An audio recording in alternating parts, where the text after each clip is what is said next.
Vamos a ir a la palabra de Dios.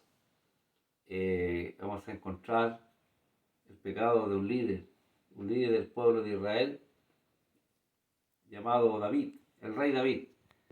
Dice que cuando fue el tiempo en que los reyes salían a la guerra, Joab, el general del ejército, con todo el ejército de Israel, fue a la batalla, pero David se quedó en su lugar, en su palacio.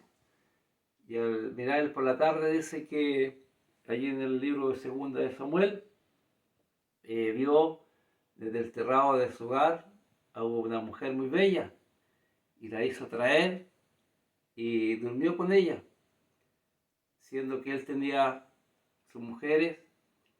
Y aparte de eso, el pecado más grave que cometió fue que averiguó quién era su esposo y ordenó a Joab de que en la batalla allí lo pudieran matar los enemigos y lo pusieran al frente de la batalla para que muriera. O sea, hizo dos pecados. Durmió con la esposa de Urías Eteo y a Urías lo hizo matar. Y eso trajo consecuencias desastrosas para su vida, porque todo hombre, todo líder que cae en pecado ante la presencia de Dios, traerá consecuencias fatales para el pueblo, para la familia en general. Y podemos nosotros ver en la palabra de Dios que Dios estaba viendo todo aquello y envía, dice, al profeta Natán a amonestar, a hablarle a David que lo que había hecho había sido desagradable ante los ojos de Dios. Y dice allí en el capítulo 12, segunda de Samuel, versículo 11, así ha dicho Jehová, dice, he aquí yo haré levantar el mal sobre ti, de tu misma casa, y tomaré tus mujeres delante de tus ojos, y las daré a tu prójimo, el cual yacerá con tus mujeres a la vista del sol. O sea, el pecado había sido cometido, ya no podía él negarlo. Él pensaba que nadie lo había visto, pero Dios, Jehová Dios, estaba viendo, como ha visto a todas las personas cuando cometen pecado, que a veces están ocultos en sus hogares, pero Dios está mirando. Y este profeta, llamado Natán, fue y le habló la verdad. Dios lo envió y dijo que el mal vendría sobre su casa, sobre su hogar.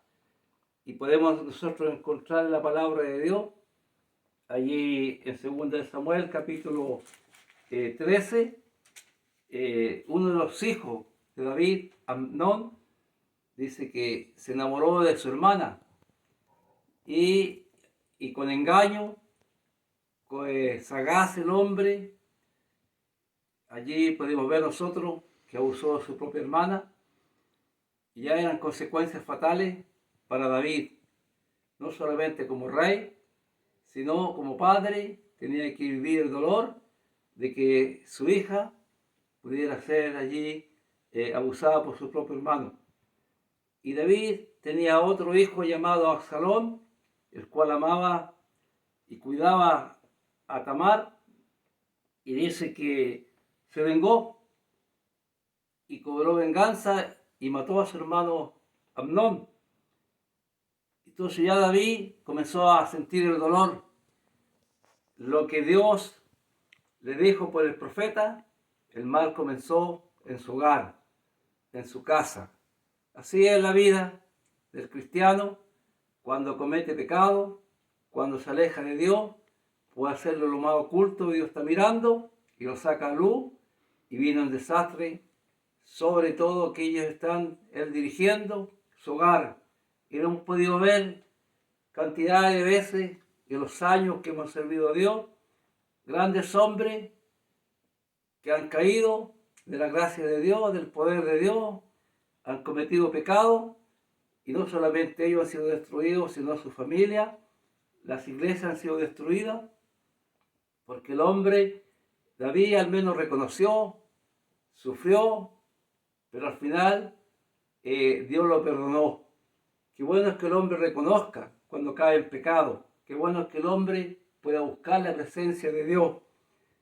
Y no solamente sufrió la pérdida de Amnón, la deshonra de su hija, sino que Absalón mata a Amnón, y después de un tiempo, de pasar un par de años, Absalón se vuelve al hogar porque Joab, el rey tenía a un varón llamado Joab, que era el general de su ejército, hace volver a Absalón.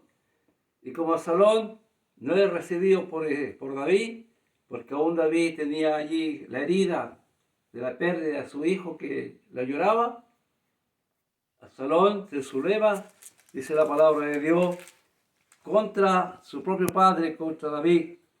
Y lo podemos encontrar en el capítulo 15, dice: Absalón se subleva contra David, toma gente, toma pueblo y conquista los corazones de aquel pueblo de Israel y va en contra de su propio padre. O sea, David ya está pagando caro, muy caro el pecado que cometió en oculto. Y Dios dijo que a la luz del sol, a la vista del sol, se vería todo el pecado que hizo David, y Absalón lo pudo cumplir.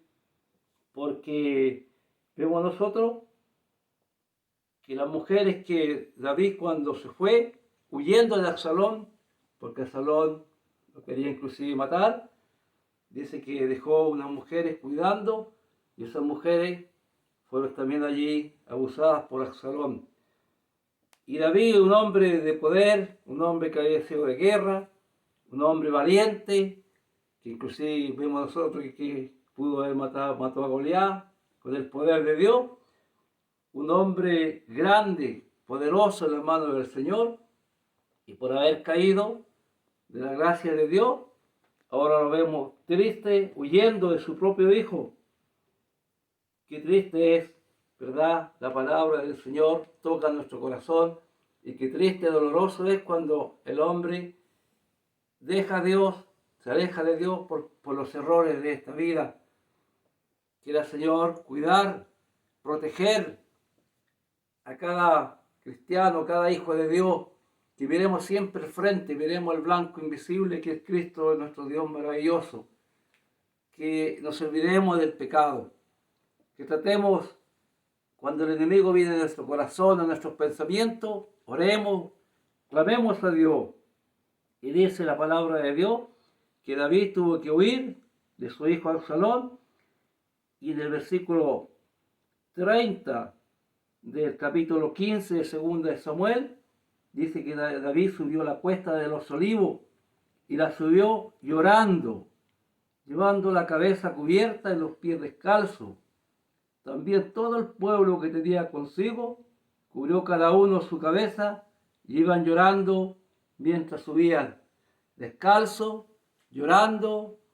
Tuvieron que huir porque venía el mal de su propio hijo, de su propia casa venía el mal contra David. Que el Señor pueda bendecirnos, que el Señor pueda guiar y ayudar nuestras vidas. Alabado sea el nombre del Señor. Y después sigue todo lo que él cometió. Para David a lo mejor fue poco lo que hizo, a lo mejor en su pensamiento, en su corazón, pero trajo consecuencias fatales en su familia.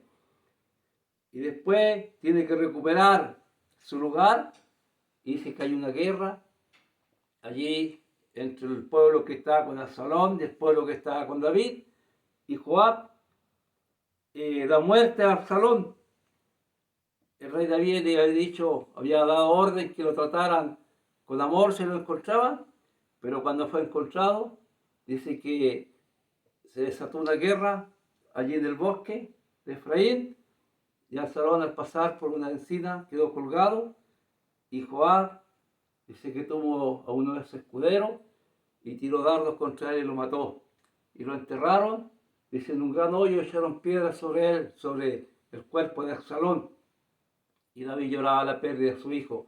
O sea, ya el pecado de él había causado la muerte de Amnón, había causado la deshonra de su hija Tamar, causó la muerte de Absalón. Alabado sea el nombre del Señor. Y estas consecuencias siguieron no solamente en la familia, sino en el pueblo, porque después cuando su hijo Salomón, alabado sea el nombre del Señor, David ya anciano, muere, Absalón había muerto, Amnón había muerto, y Salomón queda como rey. Pero Adonías, su hermano, dice que conspira contra Salomón para obtener el trono, y Salomón ordena quitarle la vida. Joás también muere por orden de Salomón. Y después vemos nosotros que Salomón reina sobre Israel, y al término de su reinado, su hijo Roboam toma el poder, y como no hace caso del consejo de los jóvenes, dice que hace allí de los ancianos, él se hizo a un lado, y los jóvenes, como no tienen sabiduría, le aconsejaron mal, y se separó el pueblo. O sea, las consecuencias de David no solamente tocó a su familia, sino tocó al mismo Israel, porque al final se dividió el pueblo y se formaron dos naciones. Israel dividía. Esas son las consecuencias que trae el pecado al mundo. Y podemos ver nosotros que el mundo que no conoce a Dios está lleno de pecado, lleno de sinsabores. Podemos ver a esas familias divididas por las cosas de esta vida, por el pecado, la maldad, el licor. A veces padre de familia, por beber, pierde a sus hijos, pierde a su esposa, pierde el hogar, pierde el trabajo, pierde todo. Pero lo más triste es cuando el hombre pierde su salvación, cuando el hombre pierde el contacto con Dios. El mundo, podemos verlo en estos días en que el mundo está sufriendo, en que el mundo está dolorido por lo que está sucediendo en la tierra, y el hombre se encierra en sus pensamientos, a beber, a pasarlo bien, según olvidar las penas, a olvidar a pasar el tiempo, pero lamentablemente su alma es perdida. Quiera Dios de que los que van al frente, los que son líderes, estamos hablando de la iglesia de Dios, puedan afirmar sus corazones, puedan unirse en clamor a Dios para poder tener esa entrada gloriosa al reino de los cielos un día. Si has caído, es hora de levantarse. Si estás en algún pensamiento, que ese pensamiento sea alejado y borrado por la presencia de Dios, porque solamente Dios puede cambiar la mente de los hombres. Alabado sea el nombre del Señor. No solamente llevar el nombre de ser cristiano, sino hacer la voluntad de Dios, porque el pecado aleja. Vemos nosotros la palabra de Dios que los hombres, todos los reyes pecaron, los hombres han pecado. Todos alguna vez, a lo mejor, ha habido o pequeño en el pensar, en el mirar, en el actuar, porque dice la palabra de Dios que todo corazón del hombre se ha inclinado al mal, y no hay justo ni uno, solamente nuestro Señor Jesucristo, el único verdadero, el único que puede perdonar, el único que puede salvar, el único que nos puede librar de tantos malos pensamientos que a veces vienen al corazón. Que podamos tomar fuerza, que podamos levantarnos y que nuestro mirar, nuestro pensar, nuestra mente pueda estar en adorar a Dios, en bendecir a Dios, porque su venida está próxima de un momento a otro, y a lo mejor en el momento que nosotros a lo mejor queremos actuar mal, puede venir el Señor y vamos a perder nuestra salvación. Que Dios pueda darnos fuerza, que Dios pueda darnos fortaleza, y que estas consecuencias que arrastró a David por haber pecado, por haber matado a Urías, trajo consecuencias fatales. Que Dios bendiga a cada familia, que cada hogar sea bendecido, en el nombre de nuestro Señor Jesucristo, y la gloria sea para Él, ahora siempre. Amén.